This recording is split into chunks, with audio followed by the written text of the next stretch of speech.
Good morning.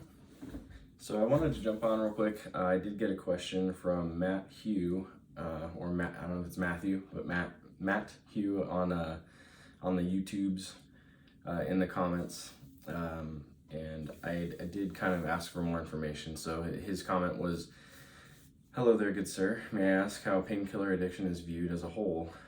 I've been approached with it different from person to person. So would like some insight from more too." And it sounds like he had struggled with addiction to painkillers. And the reason he started on them was his experiences in the Army and serving overseas. I asked for a little bit more context because I was trying to figure out, okay, are you looking for guidance? Are you looking for natural remedies for pain management, or are you just kind of looking for an opinion? Because it's kind of weird to just be asked for an opinion because I'm not used to that, I guess. I usually talk about stuff with myself in my own head, so. And then so he came back and said, your view on painkillers and the risk of addiction to them is what I was looking for. Matt, I want to say thank you for your service. It sounds like you went through some stuff, man, and I apologize that you had to go through that. I hope that you're in a better place, and I would say to reach out if you need to tell your story and things like that, or if you want to find some community. I guarantee that there's probably community near you for veterans and things like that. So I would say, definitely reach out if you need some support in that manner, but it sounds like you're in a better place. So it was codeine or Codamol. And like I said, I've been prescribed muscle relaxers and things like that, and not even gonna lie, I am not an expert. I am not gonna I don't know what it was that I took. I went to the doctor one time with pain in my back, and it was in my like mid to upper back. And I went to my like family physician, and it was the most like downer doctor visit I've ever had, where he was basically just like, yeah, you're getting older, that happens. And he prescribed me muscle relaxers. And I was just like, well, fuck, like, so, and then it turned out eventually, it was probably likely stress due to all of the things I was going through. I was going to the chiropractor like once a week for a while, and that was really helpful. It was really nice. I had a wonderful chiropractor who used, it's like a gun that nudges back into place. It's not the like old twist and bend type of chiropractic. And then I'm like, for the service, you got your back straightened out, and then you got a massage, and they put you on this table that like rolls you out. So that was wonderful. I would definitely suggest trying to find a chiropractor like that to anybody if they want to work on that if they need to. So chiropractic coupled with, there's this place called True Rest Float Spa, and I think that there's obviously different ones around around the US and things, but it's basically sensory deprivation, and you float in a salt bath that is like basically body temperature, so it feels like you're floating in space. It's amazing. You can find Groupons for True Rest Float Spa. I would suggest trying it sometime. It's really, next to being almost a psychedelic experience, it's that rest that you need, it's like an hour. And you can have them put music in it. You can be in silence. You can have the lights on in the pod. You can turn it off, but it's a really cool thing. Since I've gotten out to Utah, I haven't found a place out here that does it. I know there are some, but it's just not been on my priority list. So to circle back on the painkiller, my view on painkillers and the risk of addiction. Like I said, I'm not an expert in that realm. I think I've seen a Joe Rogan podcast episode where they actually delve directly into that specific subject, and I would probably refer you to that. I'll try to put a link in below in the description. But it's evident that painkillers are addictive. And I think that it goes from person to person. Is there a reason that these things were created? Absolutely, obviously, for pain management, for needs, for specific things. Have they been abused? Have they been, what would you say, how do you say it? I mean,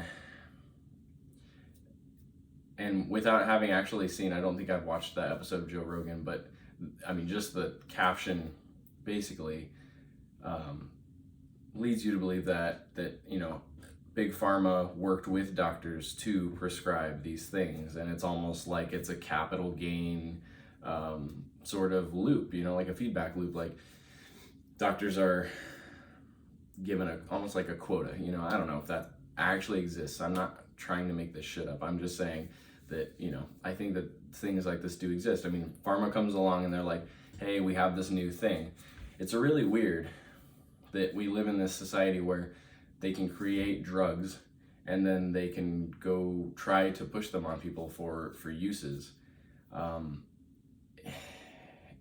mean, if you need that help for a period of time, that's great. I mean, but if you don't, and someone's trying to prescribe something to you that you don't actually need, I don't know, it seems evil, and that's kind of how I feel about the whole big pharma thing. I think that those pills were made for reasons. Obviously all of these medicines were created for reasons, but like I said in my last video, humans will addict to anything, especially to have comfort, to push away our problems, and to feel comfortable for a period of time, and to stave off anxiety and things like that. So unfortunately, it's just like it gains momentum, and I think that's kind of how these things start. Is they start with a necessity, and over time that capital gains thing comes in, and companies see that they can make money, or whatever. I don't understand capitalizing on humanity in the way that is going to harm other people. I can't bring myself to do that. I would not be associated with it. I don't understand why human trafficking is an issue. I don't understand why, and these are all probably going to be subjects I'll delve into later, but marginalizing all humans is a capital gains like thing. I mean, it's it can also be argued that like a lot of wars have happened to fund or to funnel money into the military industrial complex or something like that, and I'm not trying to be a conspiracy theorist, but I think that it's really strange that there's certain classes of people that can have so little respect for humanity that they can try to capitalize on people at the detriment to those people. It doesn't make sense to me. It's not in my priority list. It's nothing that I would ever seek to do intentionally. So it's the world we live in. But to answer your question, dude, I definitely, I know it's a fact that these things are addictive. There's tons of people that have dealt with it. There's tons of people that have lost their lives to it. There's tons of people that have had their lives ruined by it. I told you in the comments that I lost a friend recently. My friend, I think he was in the Army, and he was actually, I think, on leave, got in a car accident, broke his leg real bad, got onto painkillers for that, ended up, that heroin was cheaper, and like I've said, I don't have any experience with this type of stuff, so he kind of got into it that way, and went through hell, and put himself through hell, and like we all do, we all and then he got clean for a while. Definitely struggle. I don't want to say I've not been to that place. I think my problems with alcohol are similar. I'm not going to say that they're better or anything like that, but it's the same I think it's the same road, you know, looking for that feeling and always chasing that feeling, and it's like a slippery slope down. But my buddy ended up, you know, getting clean for a while, and he was struggling to figure out a place in a career and things like that. And unfortunately, that was also around the same time that I started to get into psychedelics. And you know, I'm not going to take the blame, but he definitely knew people that could help me get things when I wanted them at times. I mean, only a couple times. Like I said, I've not done a whole lot of this stuff, but you know, I don't know. I could have been partly responsible for my friend's death because he was, you know, buying drugs from the people who were helping me get, you know, mushrooms or DMT or whatever. So it's a really shitty thing to have to like think about, maybe having been party to, but it also comes down to everybody's choices being their own. So I mean, I didn't make him smoke fentanyl, you know, I didn't you know, I didn't participate. I've never done it. I probably wouldn't do it. I would not suggest doing it. I would tell everybody to stay the fuck away from that stuff. But it's not good, you know. And I've had other friends who've dabbled in heroin and said, you know, if you do it and you know what you're doing, it's not hazardous. Okay, I'll take your word for it. You know, I'm not saying that that's not the case, but